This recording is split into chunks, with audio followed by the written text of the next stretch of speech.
This week, I wanted to go over DLSS Performance at 4K versus 1080p. So DLSS Performance at 4K ends up rendering at 1080p and upscales it to 4K, and I want to see what the FPS difference is between that and just native 1080p. So the machines we're going to use to test this are going to be the Lenovo Legion 5i. I've done a few videos on this recently on the channel. Unfortunately, I still can't recommend it at the price. If it was like $1,200, it would probably be a good pickup, but it is just going to be hamstrung by the 8 gigabytes of VRAM.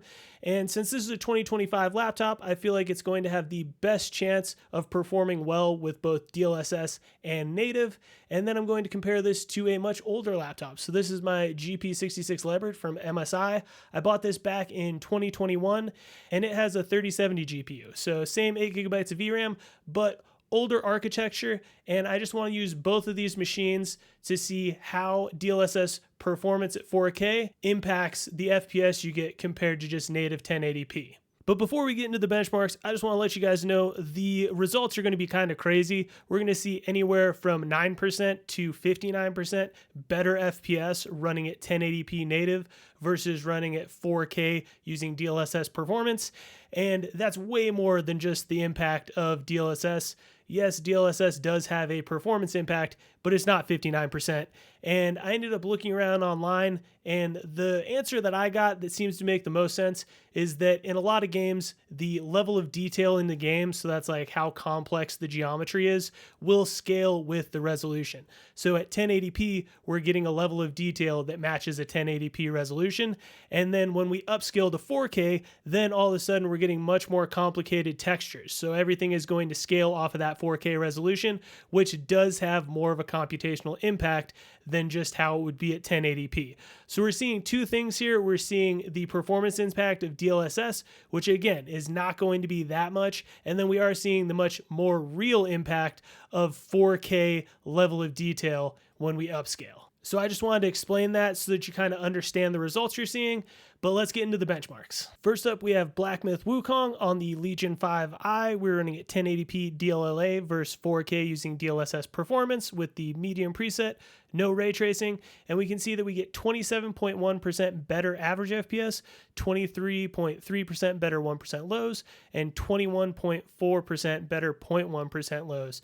So we can see that it's not that big of an impact, but this is definitely one of the more average results in these benchmarks. When we take a look at Black Myth Wukong on the GP66 from 2021, using the same settings and setup, we end up seeing that we have 18% better average FPS, 14.6% better 1% lows, and 8.1% better 0.1% lows. So not as big of a difference between 1080p and DLSS Performance at 4K, but still a measurable impact.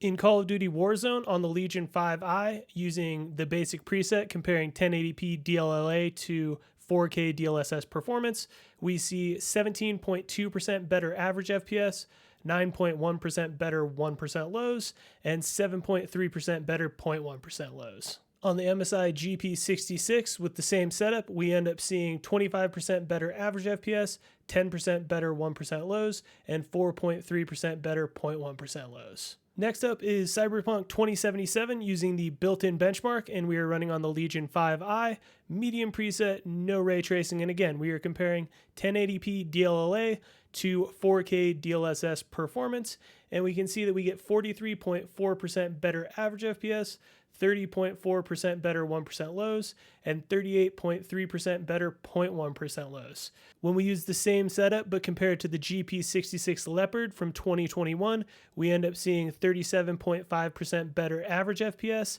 17.6% better 1% lows, and 18.2% better 0.1% lows. Now let's see the impacts in Cyberpunk 2077 in Dogtown. Again, we're using the Legion 5i with the 1080p DLLA versus DLSS 4K Performance, medium preset, and we can see 38.5% better average FPS, 22% better 1% lows, and 31.7% better 0.1% lows.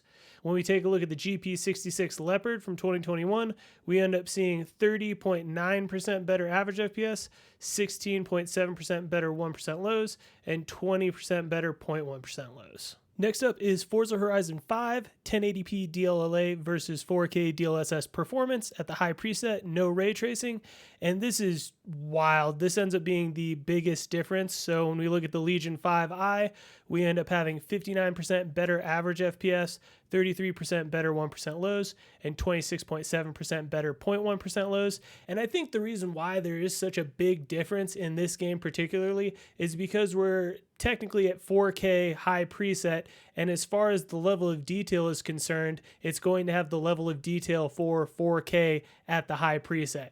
So I think that just because of that, we end up seeing a much bigger hit when using DLSS Performance at 4K, and that's why I think this game ends up having the biggest discrepancy in FPS. We see more of the same on the GP66 Leopard from 2021. We're running Forza Horizon 5, 1080p DLLA versus 4K DLSS Performance, high preset, no ray tracing, and again, we're seeing 53.6% better average FPS, 7.4% better 1% lows, and 15.7% better 0.1% lows. So not as bad in the 1% and 0.1% lows, but the average FPS is much better when you're just running at 1080p DLAA. GTA 5 Enhanced is an interesting one because we can end up seeing that unlike all the other games, we have 50% better average FPS, but the 1% and 0.1% lows end up being lower at 1080p. So we see 50% better average FPS at 1080p, but then using DLSS Performance at 4K,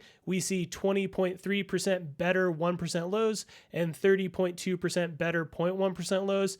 And I've talked about this in the past. I think anytime where you're like hitting a CPU limit and bouncing off a CPU bottleneck, it can cause you to end up having worse 1% and 0.1% lows. And I think that's what we're seeing here. Fortunately, on the GP66 with the same setup, same settings, we end up seeing much more typical results of 40.9% better average FPS, 17.2% better 1% lows, and 7% better 0.1% lows. Hogwarts Legacy shows the least difference when using DLLA at 1080p versus 4K using DLSS Performance. And we can see that with the percentages. So on the Legion 5i, medium preset, no ray tracing, we see 13.8% better average FPS, 14% better 1% lows, and then this one ends up having a little bit worse 0.1% lows. When we take a look at the GP66 running the same configurations, we end up seeing 8.9% better average FPS, 6.4% better 1% lows, and 13.8% better 0.1% lows. Finally, we have Lords of the Fallen, 1080p DLLA versus 4K DLSS Performance, high preset, no ray tracing on the Legion 5i, and we see that we end up getting 31.4% better average FPS, 17.1% better 1% lows, and then we end up having a little bit worse 0.1% lows.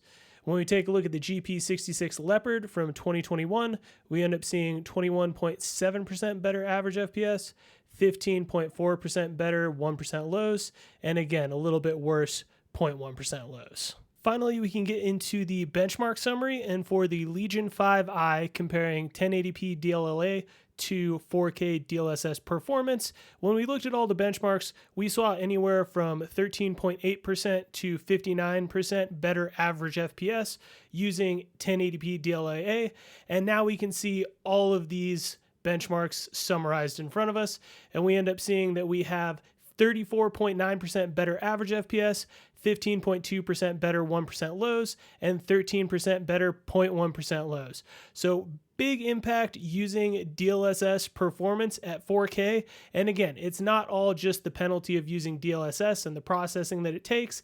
It's definitely what I ended up learning online, which is that in a lot of games, you end up having scaling with resolution, and when you're at a 4K resolution, it scales up all of the textures and stuff like that that you're looking at, which then causes an increased impact on your system. When we take a look at the GP66 Leopard from 2021, during all the benchmarks, we saw anywhere from 8.9 to 53.6% better average FPS. And we summarize all of those benchmarks, we end up seeing 29.3% better average FPS, 13.5% better 1% lows, and 11.9% better 0.1% lows. And the scaling isn't as extreme as it was with the Legion 5i, but I think it's just a less powerful machine, so we're seeing the impacts a little bit less on the GP66 Leopard. As for how I feel about the testing, you may be asking yourself, why would you ever take something like a Legion 5i with a 5070 or a GP66 from 2021 with a 3070 and upscale it to 4K? And yeah, that's fair. Using DLSS Performance at 4K on either of these laptops probably isn't the best use case. They do get playable frame rates above 60, but there was a good amount of texture popping. And while VRAM wasn't a limitation in these benchmarks, down the line, it'll probably become much more of an issue. But the reason I did this was I just wanted to see the performance impact of using DLSS, and I ended up learning some things. I didn't really realize that you can have games that scale resolution with the level of detail. So when we were rendering at native 1080p, we were getting 1080p level of detail. And then when I used DLSS Performance to upscale to 4K, we ended up seeing 4K level of detail, which is why we saw such a big performance hit, up to 59% in some instances, and that was just cool to see. I didn't know that was a thing, and I always just thought that using DLSS didn't really matter compared to rendering at a lower resolution. I thought that it was always better to use DLSS, and this kind of showed me that that isn't always the case. That being said, this is a worst case scenario. That's all I'm going to do for this testing, and this is going to be the last video that I have with the Legion 5i. I feel like I've done enough videos about it. You guys know how I feel about it. That being said, next week I will be doing a video on the 5 laptop accessories that I think are the most useful. For work, I end up having to travel a good amount, and I end up being in hotels, and these are the things that I find the most useful. So that'll be out next week, but I hope you enjoyed this video, and I'll see you next week.